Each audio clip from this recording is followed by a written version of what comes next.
What's up, Cowboys Nation? It's your boy Jay Tuck, Cowboys Up. And I want to take a quick second to talk to y'all, man. So, I know the last video that I posted yesterday, it was kind of depressing, man. A lot of y'all reached out to me like, Tuck, bro, you sound down. What's up? Talk to us, talk to us, talk to us. And like I said, if you haven't seen that video, click the video before this one that I posted yesterday about Kyle Pitts no longer being an option at 10. But last night, shouts out to my Star Gang family, BJ Nix, Miss Mariella, my guy Spoon, everyone who tuned into the show last night. Y'all started to get me back on track, man. Y'all started to get me back on track, and we actually broke down the NFL draft. Now, I will say this. It's going to be a far stretch.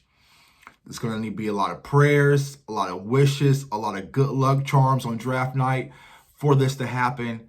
But Kyle Pitts is still a possibility coming to the Dallas Cowboys. Now, the way that we broke it down, right, we all know Trevor Lawrence is going number one. It's a given, right?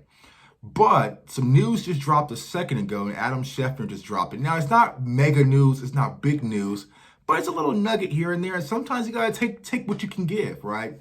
So Adam Schefter just posted on the New York Jets website for their season ticket holders for 2021 to buy new tickets. Sam Darnold is all over the place, right?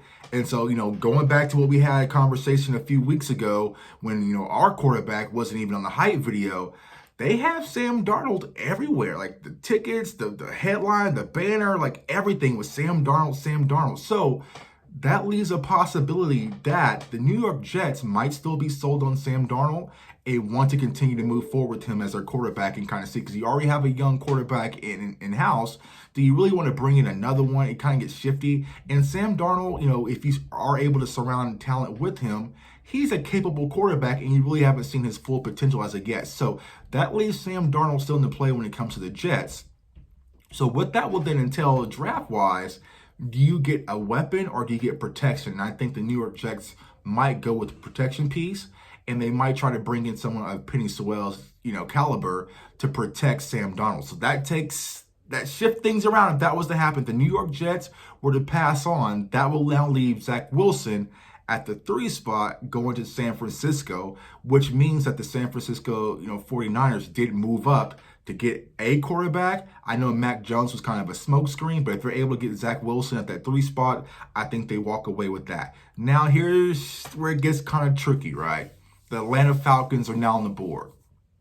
And I believe personally, I think this is where Pitts will go. I think they'll want to keep Matt Ryan, have Julio Jones, Calvin Ridley, add Kyle Pitts, but they also already do have, a more than caliber tight end with Hurst in Atlanta. But are they going to want to load the weaponry up and bring in Kyle Pitts? I would say yes. But if we're going through this scenario, what that really leads us now to do is they have Justin Fields available. So would they take Justin Fields at that 4 spot and get another quarterback to sit in-house behind Matt Ryan for another year? Because they can get out of Matt Ryan's contract, I think, next year or the following year. So it's not like he's going to be long-term. So do they get their quarterback in the future? Because there will not be any of these caliber quarterbacks coming in next year. So now we're starting to slide. Now we get to the Cincinnati Bengals.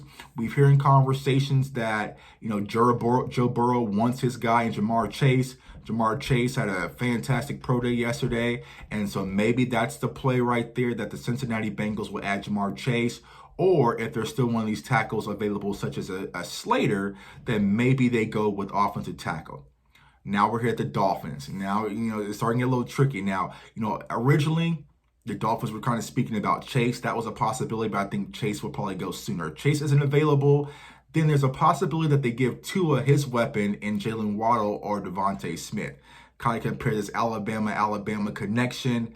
It's a far stretch, y'all. It's a far stretch, but they also spoke about possibly, running backs should be taken into that consideration at that 6 spot now. Granted, not too many teams take running backs that high, outside the Dallas Cowboys, but there's an opportunity for that actually to happen. Another wild card, here we come up next with the Detroit Lions. What will they do? They had Hawkinson last year, a rookie tight end. Would they really go another top 10 pick on another tight end in Kyle Pitts? Probably not. So in that case, you might be looking to one of the other receivers. So if the Dolphins were to go Devontae Smith, then maybe the Lions go Waddle or vice versa. So you really got to pay attention there. Now we get to the Carolina Panthers. So you have 3 of the quarterbacks already off the board. And I think the Carolina Panthers are really going to want a quarterback if one is available. Well, I think it's Mac Jones. Absolutely not. I don't think Mac Jones is going in the top 10 personally, but if he is, that definitely helps us out, Cowboys fan. But if the Carolina Panthers were able to take a Trey Lance, then now we're cooking in grease. Now we're within range, right? So if they were to take a Trey Lance, get them a quarterback, that gets the Panthers out of the way. Now we have the Denver Broncos. I personally believe, they already have Noah Fant in Denver. They're not going to go tight end. They'll probably go either defense, maybe a Parsons, maybe a Farley, maybe even a Surtain. But I think that the Broncos might be the first team in the top 10 to go defensively with the pick. And that leaves the Dallas Cowboys, right? And Kyle Pitts. So, breaking down the scenario once I calm down, once I started to breathe a little bit, once I started to relax, right? I'm back on the Kyle Pitts train, man. I know a lot of you like, Tuck, you cannot.